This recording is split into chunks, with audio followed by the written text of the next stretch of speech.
Bila kula chakula. Upo kusali naangalia chakula. Fumba hata macho. Nimefumba macho na nafungua tu macho nakuta upo kukata tonge. Ina maana mimi muda wakati nasali, wewe ulikuwa unaanza kula. Ndio hicho kitu ambacho nimekuja kukigundua. Nitaongea nitasema babato na maneno, sitaki niongee. Nimetoka mimi kusali sasa hivi sitaki niongee. Wewe unakimbilia tu kula mama yako. Na maana mawazo yako yalikuwa ni kwenye kula.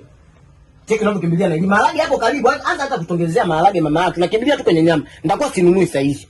Ndio hicho kitu nilichokuja kukifundisha. Kitu nimekuja kukiona mama yako ndio hicho. Nitakuwa sichukui sasa hizi nyama. Yaani kama ni mboga moja nitakuwa nanunua ni mboga moja. Kwa sababu wewe nitakuwa nakuendekeza. Wewe hata maharage si hapo karibu mama.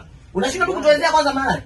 Toezea, usio kaanza kusema na baba yako na vimaneno. Maharage hapo karibu. Toezea hata maharage, nyama ipo tu mama yako utachukua cheki unaanza kukimbilia nyama. Unaanza kukimbilia steak. Mimi mifupa ile nani mama yako?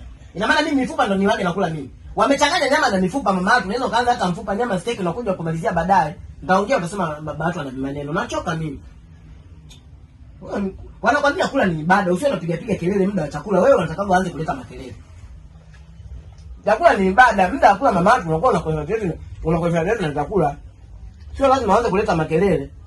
Nachoka mimi baba. Upate wapi hivi mwanaume anakuwa analeta nyama kama hivi? Upate wapi mwanaume analeta mboga mbili mbili?